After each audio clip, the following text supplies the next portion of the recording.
Welcome to the cabin. Today we're painting some tiny board game miniatures from the game Dune Imperium.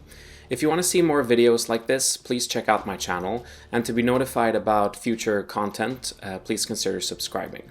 Let's get to it. Hollywood recently made a new film adaptation of Frank Herbert's Dune, this time directed by Denis Villeneuve. I was personally blown away by the film and became an instant fan.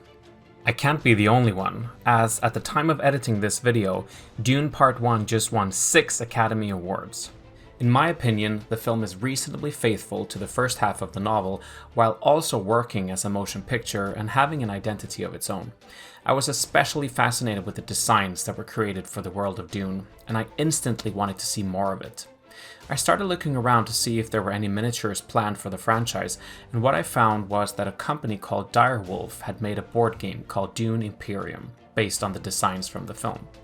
The standard game comes with beautiful cards and art, but only simple wooden tokens to represent troops, agents, and alliances. However, they have also released a deluxe upgrade pack, which features 65 plastic miniatures to replace the wooden tokens. I just had to get my hands on these and paint them up, which is what we'll do today. We're starting with the smaller scale troops, of which there are 48 in total. These are kind of tiny at only roughly an inch or 25 millimeters in total height. So because of their size and how many there are to paint, I decided to do a speed paint job on these. In the future, I'm planning to paint the larger miniatures as well, but I'll dedicate a bit more time to those and try to paint them to a higher standard.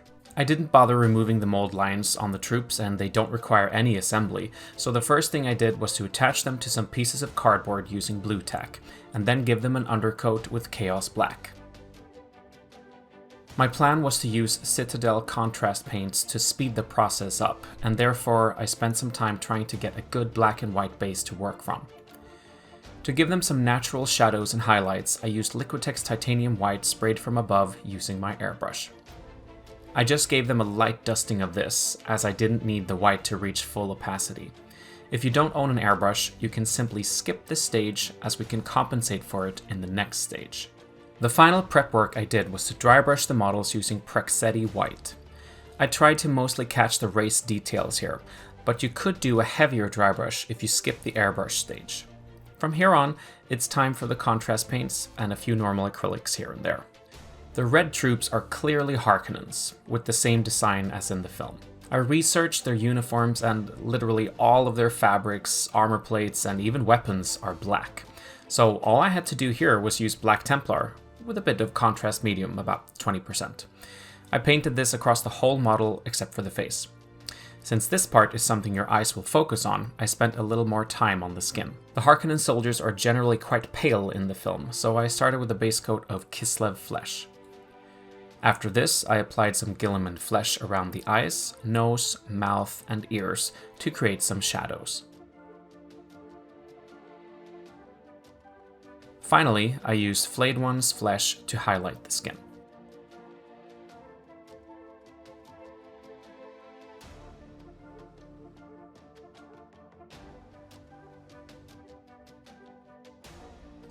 Moving on to the green troops, these are based on the Atreides soldiers from the film.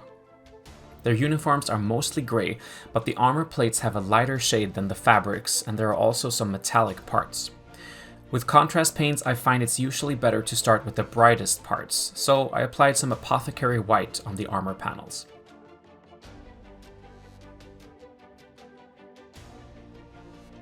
After this, I painted the metallic parts using Runefang Steel.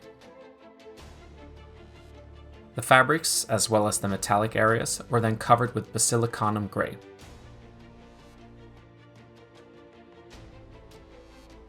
And finally, I used Black Templar again on the swords.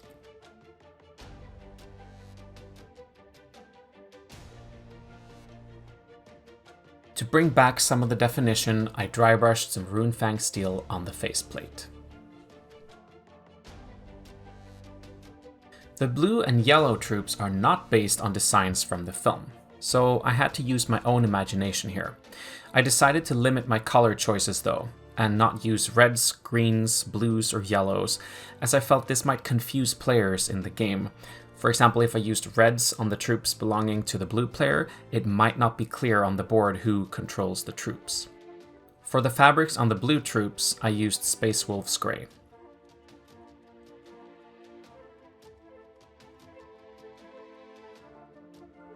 After this, I applied Gore Grunta Fur on the cap.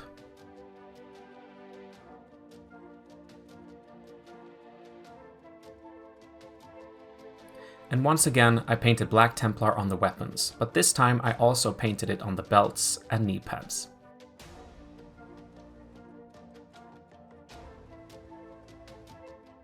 For the face, I wanted a more tanned skin tone, so I went with a base coat of Bugman's Glow.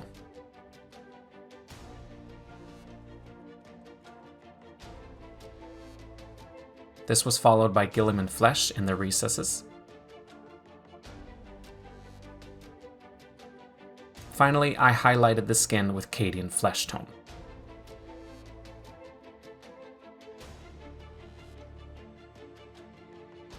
Looking at the model, I decided to add a couple more details, starting with Nazdreg Yellow on the chest, and then Basilicanum Grey on the boots.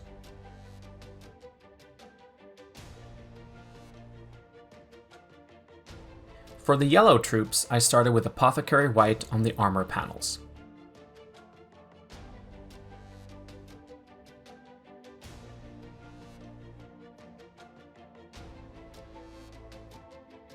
Then I used Shyish Purple, diluted with about 40% contrast medium on the fabrics.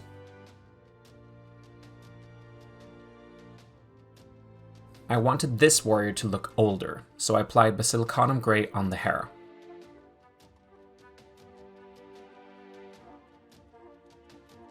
Black Templar was yet again applied on the sword.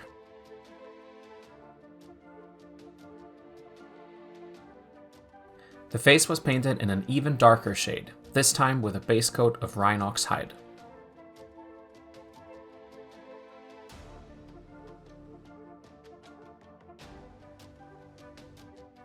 The skin was then highlighted with Gorthorpe Brown.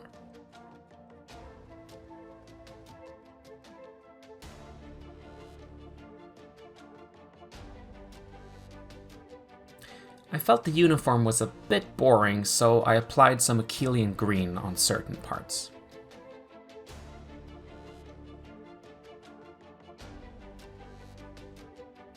For the bases, I wanted to depict the sand dunes of the film. I started with some Agrellan Badland texture paint.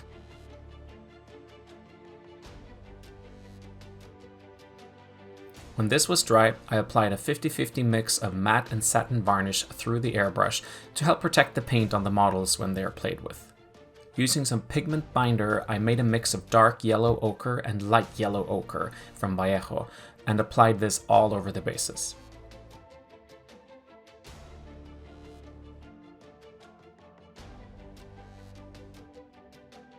Finally, to give the sand a brighter look, I dry brushed some Wraithbone on top of the pigments once they had dried.